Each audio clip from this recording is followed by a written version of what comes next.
अभी तुम्हारे और तुम्हारे परिवार वालों के मन में मेरे प्रति शक इसलिए भी है क्योंकि ये बहुत बड़ा कष्ट का दौर है जिससे तुम गुजरे हो। और कहीं ना कहीं अभी कुछ चीज़ें बंद नहीं हुई हैं और इसलिए तुम्हें मेरे होने पर शक होता है।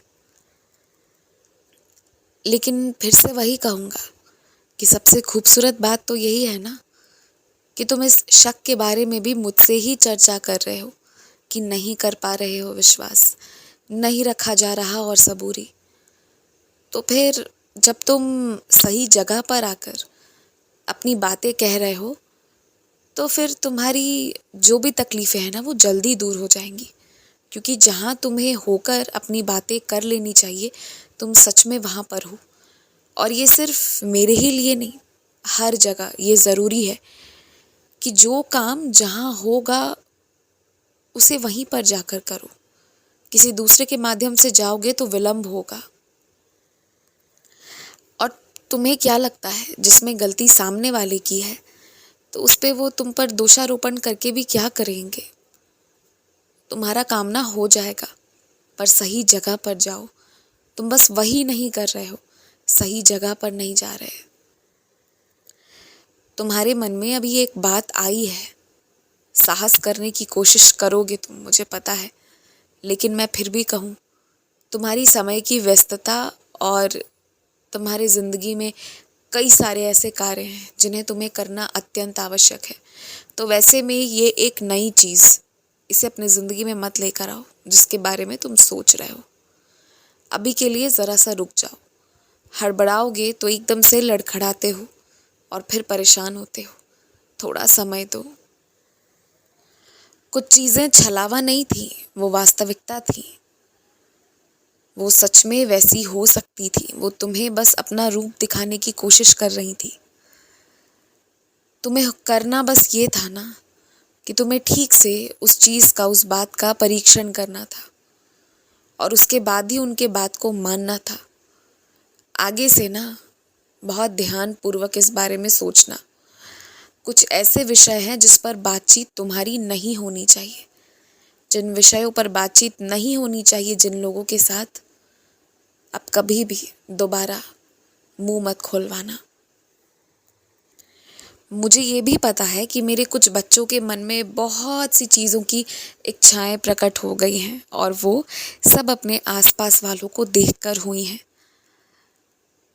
अगर मैं तुम्हें चाहूँ ना तो आज के आज सब कुछ देकर निपटा सकता हूँ।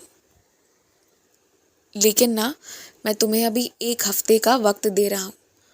बात ऐसी है ना कि कुछ चीज़ें तुम्हें 1 हफ्ते के अंदर अंदर तुम्हारे फैसले बदलते हुए दिखेंगे और तुम्हें बिल्कुल नहीं चाहिए होंगी। और कुछ चीज़ों को लेने के पहले तुम अब सोचोगे, क्योंकि वो तुम्हें बर्बादी लगने वाली है। और यही कारण है कि मैं तुम्हें थोड़ा सा समय दे रहा हूँ। सोच समझ कर ही लेना जो भी लेना। तुमने तो देखा है ना कि जो दिखावा कर रहे हैं वो बहुत कष्ट में जी रहे हैं, क्योंकि उन्हें अपने उस दिखावे को बरकरार रखने के लिए बहुत मेहनत, बहुत खर्च करना पड़ रहा है। और तुमने सादगी धारण अपने मर्जी से नहीं की थी, मेरी कृपा से करी थी। तो अब जब वो सादगी को तुम धारण कर चुके हो, वही तुम्हारा आभूषण बन चुका है, तो उसी को मुस्कुराहट के साथ पहने हुए आगे बढ़ो। ये चिंता सर पर मोल लेने की कोशिश जरा भी मत करो। जो तुम्हें चाहिए, जो रखना है और जो नहीं रखना है, वो दिल से करो, दिखावा के लिए नहीं। मैं तो तुमसे यही कहूँगा ना कि जो सच है, जैसे तुम वास्तविकता में रहते हो और जैसे तुम हो तुम वैसे ही रहो। लेकिन ना कोई अगर सवाल जवाब करे, किसी के बारे में जानकारी लेने की कोशिश करे, तो इन सब में मत पड़ना, इन सब चीज़ों से दूर रहना। और जो भी कहना, जितना भी कहना, सोच समझ कर कहना। तुम्हारे एक एक शब्द का वजूद होता है, तुम ये जान लो।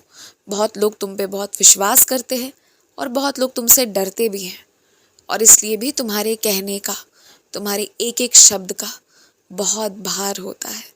सोच समझ कर कोई भी शब्द का प्रयोग करना। तो और तुमसे एक बात और कहता हूँ जहाँ भी जाओगे, जितनी बार भी यदि कोशिश भी करोगे ना मुझसे मुंह मोड़ने की, हर बार अंत में मेरे पास ही आओगे और वहीं से शुरुआत होगी।